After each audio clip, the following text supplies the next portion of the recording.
parler de ma position. Ta position que je ne comprends pas, parce que tu es donné par rapport à mes sommes. Moi, je suis pas sûr de cette affaire. Tu m'avais dit que tu avais Aïd Mbouch derrière, Mamadou Lamine Keïta. Mamadou Lamine Keïta. Non, il a un mouvement. Oui. Il n'a pas dit qu'il est dans l'affaire. Il dit que son mouvement va soutenir Macky à la présidentielle. Mais aux législatives, il va avec son mouvement. Tout le monde pense qu'il fait un pas vers la PR. Ouais, d'accord, mais pour les présidentielles. D'accord. Mais il a besoin des députés. Oui. Il faut avoir un poids. Oui, c'est vrai. Donc ce mouvement va aller à l'élection. À l'élection présidentielle. Non. Législative. Oui. Amadou Diarra, le maire de Pikine, il est avec nous maintenant. Ah oui. Ah oui, je te dis. Moi, heureusement que tu es là, moi je veux que tu sois. On est en train de faire une liste, je veux que tu, si tu veux, je donne ma liste. Mais je te mets, si tu veux, départemental, ban département, ou du petit, ou bien à la liste nationale. Mais à condition aussi que on donne les moyens pour que le secteur où tu es, que tu puisses travailler là-bas. Mobilise les gens. Tu parles sérieusement? Non, c'est réglé. Non, s'agissant de moi, je on est en train de trouver 100 millions, je fais le tour du Sénégal, je vais faire tous les 45 départements. S'agissant de moi dans une liste, je veux dire. Ouais, ça, je sais quoi? Toi, tu es un citoyen sénégalais, non? Je sais, mais est-ce que tu vas me mettre dans une liste? Ça dépend de toi. Si tu penses que tu peux gagner dans une liste départementale, oui. Je te mettrai dans la liste départementale. Départementale, c'est la proportionnelle. Non, regarde. C'est la liste nationale. Regarde. La majoritaire. C'est majoritaire. Moi, c'est majoritaire. Oui. Parce que pour gagner, il y a le député. Si c'est 2 euros là, si c'est 3 euros. Mais dans la liste nationale, il y a. C'est pourcentage. C'est au prorata. Voilà, pourcentage. On peut avoir jusqu'à 5, 10 députés, 15, 20, ça dépend du travail qu'on peut faire. Oui. Mais je n'ai pas sur le droit départemental. Bien, on travaille en liste nationale. À condition aussi que je travaille aussi une base. Une base, effectivement. On en est là, avec Samuel Sarr, avec Aïdemboul. Aïdemboul sera notre liste, moi je serai deuxième dans la liste nationale. Bon, les Amadou Diarra, tout ça, toi, tu ne donnes plus que moi, je peux jusqu'au 10e. Parce que ça veut dire 5e homme. 5e homme, oui. C'est qui quoi? La parité. Donc, on va y aller. Tout le monde déjà, ça peut prendre des gens. Bien sûr. Tout le monde déjà peut prendre des gens, des salles, c'est un peu cela, tout ça. Injustement condamné, voilà.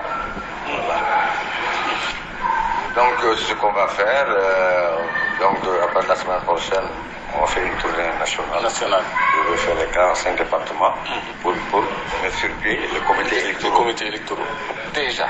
Ah oui, mais on arrête au mois de mai. Oui. Au mois de mai, on arrête les on doit déposer les listes au mois de février. Dans 2 mois. Mars, avril, mois de mai. Oh non, au mois de février. Oui. Avril. Il reste mars, avril. Mars, avril, voilà. Il reste mars, avril. 2 mois. Pour déposer les listes. Déposer les listes. Donc, d'accord. On est sûr qu'il y a des amis qui sont un peu partout pour les déposer. Ça va être difficile à donner, quoi. J'ai commencé ma campagne dans les bars. Ah, tu as commencé. Dans les bars. Parce que là-bas, il y a des... Ah oui, c'est vrai. C'est vrai. Ce qui s'est passé, faire bailler avec moi aussi. Tu as vu? C'est surprenant, parce que vous deux, c'était chien et chat. C'était chien et chat. On a envoyé des gens pour le dire, il t'a pas ça, mon mais man, quand j'ai entendu ça, j'ai dit non, ça je l'ai amené avec moi. J'ai même dit à quelqu'un, non, il doit s'agir d'une erreur, parce que ces deux-là, moi, je sais qu'ils ne s'entendent pas. Parce que moi, je connais que votre contentieux. On nous a exclus. De fait. Ils ont confié le parti à des gens qui ne sont pas des militants authentiques. Omar Sarr vient de... Ça, je viens de l'apprendre. Amadou Sall vient du PLP. Mbaye Niang, oui. Il n'est pas. Il n'est pas qui? Maguette, il vient. Je le connais même pas. Il était avec nous, mais il est parti avec Jean-Paul Diaz. Je le connais même pas. Sada Ndiaye, il vient du PS. Bakhaw Thiong, elle était du PS. Nous, ils sont partis, man, Ablaye Faye, Farba Senghor. Ils sont fâchés, ils sont tous. Même Ablaye Faye est avec moi. Ah oui? Ablaye Faye, moi, c'est Philippe. kay yëpp bi ma defee lobbying quoi. non defuma benn deal mais sorti lobbying. mes sorties ont charmé les militants authentiques. D'accord. Ils ont adhéré à ton... Et Rachidoli, ils vont mettre les karimistes dans les listes alors que ce n'est pas des militants du PDS. Moi, je n'accepterai pas que dans les listes, il y a des karimistes. Il faut qu'ils soient du PDS. J'ai dit que Moi, je pensais que les karimistes c'était des PDS. Pourquoi ils n'ont pas la carte du PDS? Ils n'ont pas du PDS. Tu n'as pas entendu dire qu'on a toujours demandé d'intégrer, ils ont refusé. Ça prête à confusion, ça. Ils ne sont pas du PDS. D'ailleurs, dans ma dernière sortie, j'ai dit que l'autre là, Karim n'est pas du PDS, il n'a pas sa carte. Il a un mouvement qui soutient le parti. Et nous, comme que nous sommes, nous l'investissons comme candidat, alors qu'il n'est pas dans notre parti. Je crois que c'est un parti entre nous. Mais on accepte la Baïwan. Mais quand maintenant on va nous exclure, ils sont en train de nous exclure pour mettre en place Karim et son dispositif. Non, j'espère qu'ils ne sont pas assez fous pour nous exclure. Non, c'est-à-dire qu'ils privilégient. Non, nous exclure, c'est pas dire qu'ils ne vont pas nous envoyer du parti. Mais nous exclure des instances de décision. Nous marginaliser. C'est ça que je veux dire. On ne peut pas. Vous êtes au comité directeur, on ne peut pas vous marginaliser. Moi, je ne parle même pas au comité directeur. Après, il ne parle pas au comité directeur. Fabien ne parle pas. Madické ne parle pas. Les gens ne partent pas. C'est n'importe quoi. C'est infesté de karimistes, de code, rien du tout. Vous dites, parler de saga. Ah oui? Ils ne partent plus. Voilà le problème. D'accord. Il fallait que quelqu'un ose porter le combat. J'ai osé. Tout à l'heure, Karim Madické m'a appelé, on va négocier. Kanti? Madické m'a appelé pour dire Abdoulaye Wade veut négocier avec moi. D'accord. Parce que quand on est parti à Bambey, Massali, nous allons faire une liste parallèle. Oui. Ils ont peur maintenant. On va faire une liste où il n'y aura que des PDS authentiques. Et les militaires vont voter. Parce que quand tu votes dans une liste, pas forcément beaucoup, Farba Senghor, Ablaye Faye, Madické Niang, Samuel Sarr, c'est le PDS, ça. C'est le PDS, Mamadou Lamine Dramé, le président des anciens, des femmes comme comme Bitalaï Sow. Mais les gens vont voter. C'est ces gens-là qu'on va mettre dans la liste. Et pourquoi tu me vois, moi, dans cette liste, alors que je ne suis pas du PDS? Je ne suis pas dans cette liste parce que... Je sais que je... Tu le mérites. Je sais. Tu le mérites. Pour moi, la dernière action que le parti doit faire pour moi, pour toi, ça doit passer par moi. C'est vrai. Parce que man, la fait sur le barème. J'ai un devoir historique envers toi. C'est vrai. Après, il va le laisser. Dans une dynamique de communication, moi, il sur les ressources minières, sur l'économie du pays, etc. Et à la clé, j'envisage de créer un mouvement citoyen pour la préservation de nos ressources et pour la défense de notre souveraineté économique. Donc, je suis dans ce terrain-là. Donc, un mouvement apolitique citoyen, équidistant de tout parti, qui pourrait... Je ne pas équidistant de moi. Pardon? Tu ne seras pas équidistant de mon parti, hein? Non, moi je suis... Non, je ne veux pas parler, quoi. Non, c'est un civil, quoi, moi, je voudrais même un rapport avec le professeur Malick Niang. Malick Niang. Professeur Malick Niang, sociologue. Sociologue. C'est un civil. Oui. Tout ça, il m'appelle pour moi. C'est vrai. Donc, je vais créer dans un mois un mouvement citoyen, Inch'Allah, qui va, lui aussi, essayer de conquérir les suffrages pour aller à l'Assemblée, changer les lois qui disent que de toutes nos ressources naturelles, le Sénégal a 10%, les multinationales 90%. C'est des lois qui doivent changer. Des lois comme les APE doivent changer. Donc, et c'est à l'Assemblée nationale qu'on vote ces lois qui ne sont pas dans l'intérêt des populations.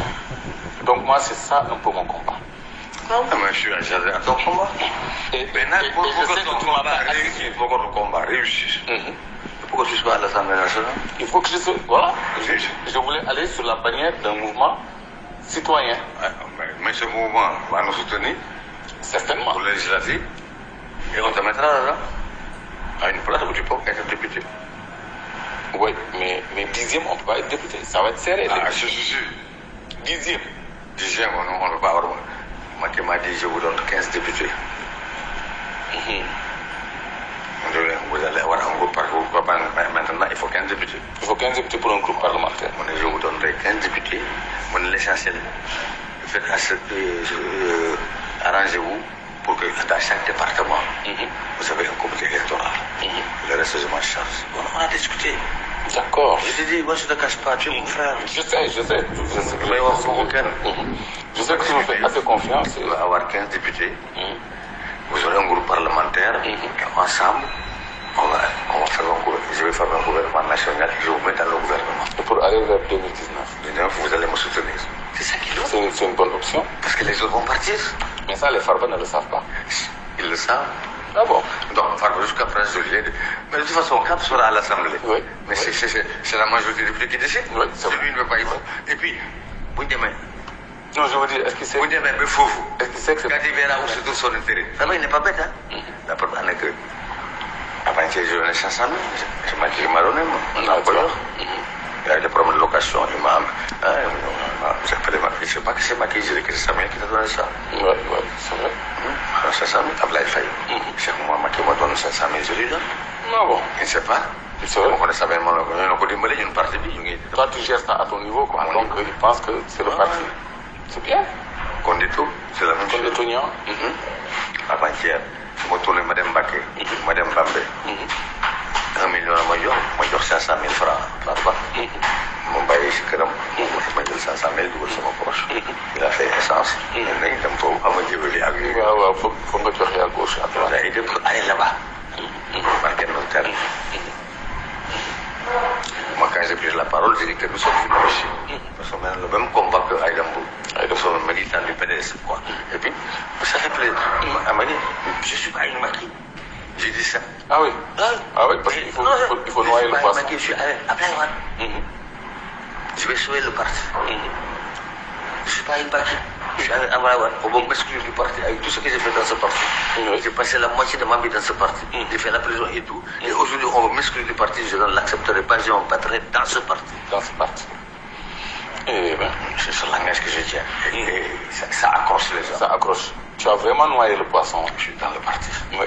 Je ne bougerai pas. On peut pas. Je suis actionnaire dans ce parti. Oui. C'est ça que je dis. Comme disait Idrissa. Comme disait Idrissa, comme disait on dirait que tu es dans ma Non, France. moi je suis comme disait Idrissa, témoin de l'histoire. Je suis actionnaire du parti. Mais lui, il avait même dit qu'il était actionnaire majoritaire. Comment on peut faire une tournée nationale dans laquelle il n'y a pas Ablaï Faye, il n'y a pas Samambou, il n'y a pas Farba Senghor, il n'y a pas Aïdambou, il y a encore le président du groupe parlementaire. Donc il est notre chef, normalement. Normalement, oui. Oui. Parce que Omar Faye, il est député, il est sous les ordres du président du groupe parlementaire. C'est Aïda son président. Comment? Mais les gens, vous y les parlent. Il n'y en avait que pour